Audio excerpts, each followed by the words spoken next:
Hi అండి, ఎలా ఉన్నారు? నేను చాలా బాగున్నానండి.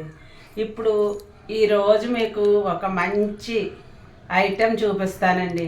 వర్షాకాలం వచ్చింది అంటే అందరూ నోరు బాగోలేదు, ఏమి తినలేకపోతున్నామని అంటారు.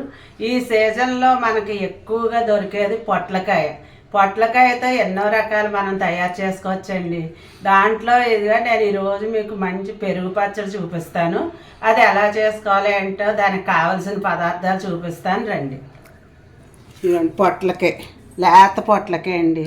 మధ్యలో గింజలన్నీ తీసుకుని ఇలా చక్రాల్లా తరుక్కోవాలి. మనం ఎప్పుడు కూడా సన్నగా తరుక్కోవాలి.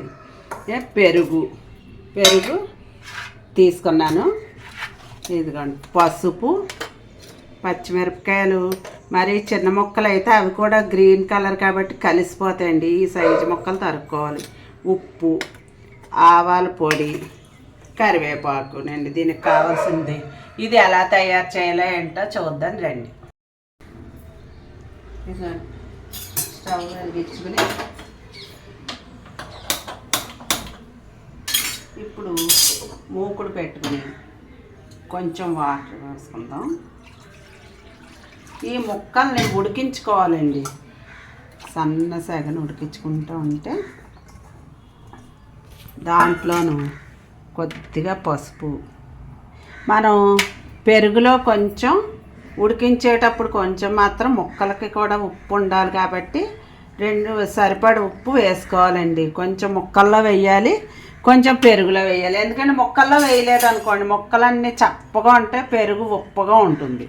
అందుకని అందులో కొద్దిగా ఇందులో కొద్దిగా వేసుకోవాలి. ఇప్పుడు ఇది ఇలా ఉడుకుతూ ఉంటుంది. ఇప్పుడు పెరుగుని మరీ ఇది గట్టి పెరుగు కదండి, ఇలా ముక్కల్లో ఎప్పుడు వేసుకోకూడదు. దీన్ని సమానంగా ఇలా చేసుకోవాలి. గట్టిగా ఉంటే అసలు పెరుగు పచ్చడి బాగోదు. ఇలా సమానంగా చేసుకుని దీంట్లోనూ కొద్దిగా ఉప్పు, పసుపు, ఉప్పు వేసుకుని ఇది ఇలా కలుపుకుని మనం మూత పెట్టుకుందాం. అది ఉడికిన తర్వాత ఏం చేయాలన్నది చెప్తాను. ఇదిగోండి, ఇది ఎలా ఉడికిందో చూద్దాం.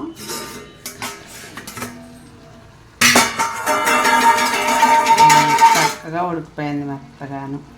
స్టవ్ కట్టేసి ఇప్పుడు ఈ చిల్లుల పైన పెట్టుకుని వాచ్ చేసుకోవాలి. అది అలా చల్లారుతూ ఉంటాయి. ఈలోపు మనం పోపు వేయించేసుకోవచ్చు.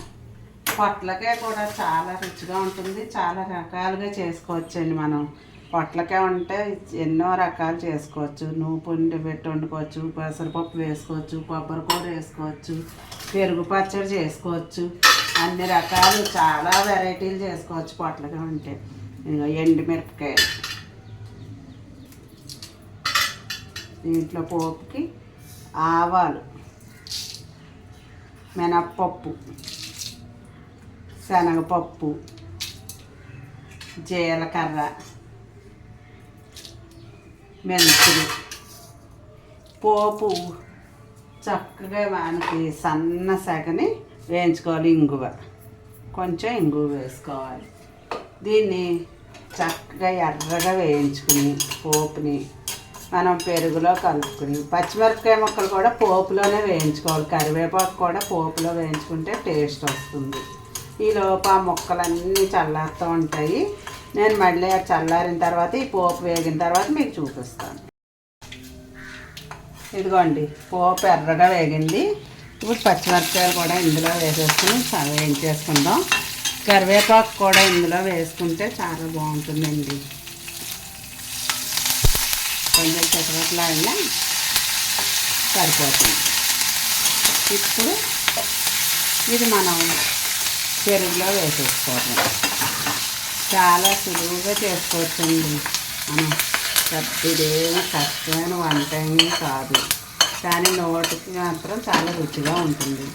ఇప్పుడు ఇక్కడ ఇదే మెయిన్గా చూడండి. పొట్లకాయని ఇలా వార్చి పెట్టుకున్నాం కదా, దీన్ని ఇలా డైరెక్ట్ వేసేయకూడదు. ఇంకా వాటర్ ఉంటుంది ఇందులో. ఇలా పిండి జాగ్రత్తగా ఇలా గట్టిగా పిండి అప్పుడు వెయ్యాలి. లేకపోతే పల్చగా అయిపోతుంది పెరుగు పచ్చడికి అంతా కూడా. పల్చగా అయిపోయినట్టు అయిపోతుంది. ఇలా వేసేసుకోవటమే. చూసారా ఎంత బాగా ఉడికాయో. దీనికి సరిగ్గా చేసుకునే విధంగా చేసుకుంటే చాలా టేస్ట్గా ఉంటుంది. పొట్లకాయ పెరుగు పచ్చడి మాత్రం పాలు పోసి వండుకుంటారండి. పొట్లకాయ కూడా చాలామంది పాలు పోసి వండుకుంటారు. ఇప్పుడు దీంట్లో మంచి టేస్ట్ రావటానికి మెయిన్ ఆవాల పొడి. ఇంకా మనకి ఏదన్నా ఓపిక ఉండి టైం ఉండి చేసుకోవాలి అనుకుంటే ఆవాలే మనం మిక్సీలో పెరుగులా రుబ్బుకుని పెట్టుకోవచ్చు. కానీ నేను ఆవాల పొడి తీసుకున్నాను. దీంట్లో కొత్తిమీర కూడా ఉంటే వేసుకోవచ్చు, బాగుంటుంది. ఇప్పుడు ఈ ఆవాల పొడిని ముక్కలు చల్లారేయి, పెరుగు కూడా చల్లగానే ఉంటుంది కాబట్టి మనం పెట్టేయచ్చు. మామూలుగా ఆవకూరలు అనుకోండి, మనం పెట్టడానికి చల్లారిన తర్వాత ఆవాల పొడి వేయాలి, చేదవుతుంది. పెరుగు పచ్చడికి అలా అవసరం లేదు. ఇది కూడా చల్లారిపోయింది కాబట్టి ఇలా వేసేసుకోవటమే సరిపోతుంది. ఆవాల పొడి వేసుకుంటేనే మనకి చాలా టేస్ట్గా ఉంటుంది పొట్లకాయ పెరుగు పచ్చడి అనేది. లేకపోతే అసలు టేస్ట్ అనేది కనపడదు. ఇంతేనండి, పొట్లకాయ పెరుగు పచ్చడి రెడీ అయిపోయింది. ఇదిగోండి, మీ అందరి కోసం అన్నానికి ఆధారాయణ ఒక కమ్మటి పొట్లకాయ పెరుగు పచ్చడి తయారు చేశాను. ఈ దీంట్లో కూడా చాలా పోషకాలు ఉంటాయండి. ఈ వర్షాకాలంలో మాత్రం మంచి పొట్లకాయలు దొరుకుతాయి. మీరందరూ కూడా నేను చెప్పిన విధంగా తయారు చేసుకొని ఈ వీడియో కనుక నచ్చితే లైక్ చేయండి, షేర్ చేయండి, కామెంట్ చేయండి. నా ఛానల్ తప్పకుండా సబ్స్క్రైబ్ చేసుకోండి. మరిన్ని వంటకాలతో మిమ్మల్ని కలుస్తాను. బాయ్.